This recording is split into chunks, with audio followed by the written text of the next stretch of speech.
What's going on, guys? Alex here, back for another video. And this one's going to be on how I use Slybroadcast. Okay, so this is going to be a continuation from a previous video titled How I Send Text Messages, because I use Broadcast as a follow-up to the ones that don't respond via text message.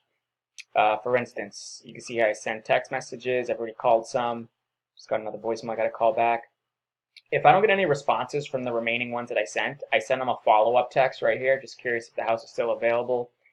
And if there's still no response after that, then what I usually do is send them to Slybroadcast. So here's what I do. I just do a new campaign. Campaign name, I usually just do FISBO. Today's date is the 6th. I'm not sure if I want to put my number out there right now. I'm not going to. So I put my number here, my Google Voice number there, and then I would choose a recording, which in this case it's a aged FISBO, and then I would input the numbers right here. So I would just copy paste. I like to have the same format, double space.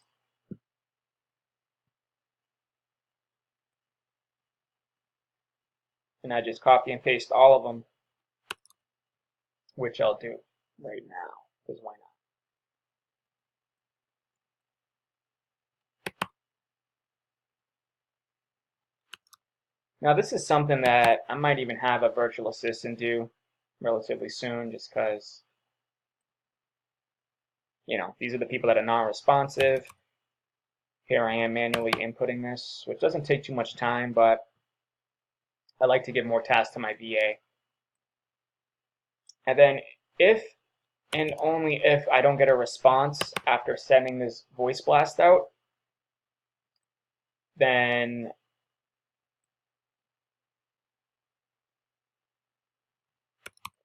I will go ahead and call them, right? Because it doesn't hurt. You might as well pick up the phone and see if they'll respond.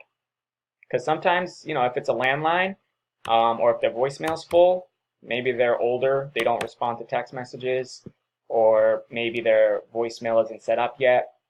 Those could be good leads, because anybody else that's just sending text or just leaving voice blasts that are not calling are not going to get access to those leads. So that's pretty much it for Slybroadcast. What I also do is I just archive these afterwards.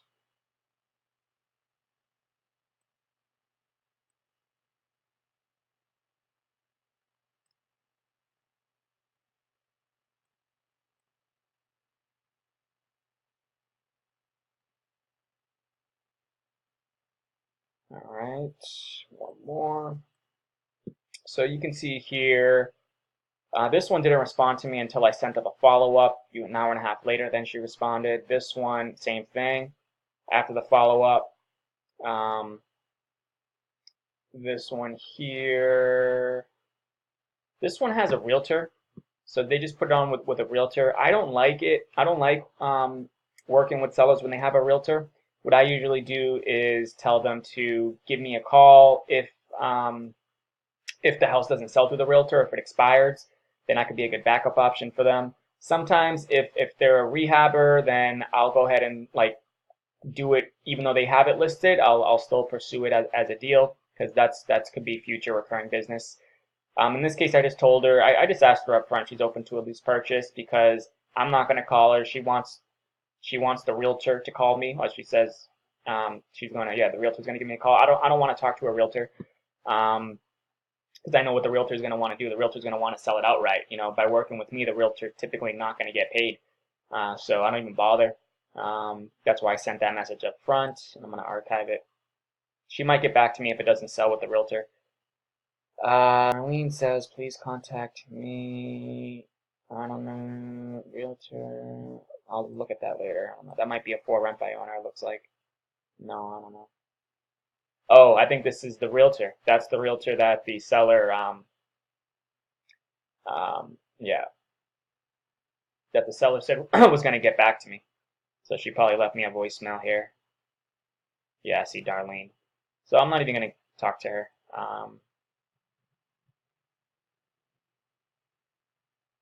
at this stage at least. All right, so I have that person to call back, I have that person to call back, and this person is a follow-up from Friday. So there's that. I'm going to send this voice blast out. Again, you want to have pre-recorded messages in here.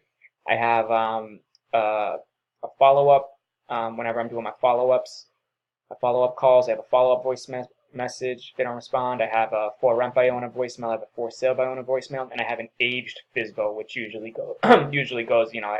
I saw this house a while back. Just curious if it's still available. Feel free to give me a call. Blah blah blah. All right, that's all that's saying. And then I would go ahead and send immediately and submit campaign. Simple enough. So that's how I use Slybroadcast. I'll probably get another 1 or 2 responses from this, whether they're sold or if it's available. And oh, shoot, I just realized I archived them too late. What I should have done is not archive those numbers, because if I don't get a response back via Slybroadcast, then I go ahead and manually call them, right? But the thing is, I also have a bunch of these leads to get to. As you can see from the previous video, I have a lot of leads to call. So, if I was strapped on leads, if I didn't have many leads, then I'll go ahead and be sure to call every single one. It just depends on your lead flow. But again, the purpose of this video is to tell you about a cool tool, Slybroadcast, which leaves automated voice messages for those that don't respond, and you'll get more contacts doing it using this tool here. So I hope this was helpful. Keep in mind, I post live calls every single week, and I make those go private within 24 hours. So to receive access to those prior to those going private, I don't release them again after that. Be sure to subscribe. Be sure to hit the bell. If this video was helpful, be sure to like, leave a comment. And once again, I thank you for watching. Look out for the next one.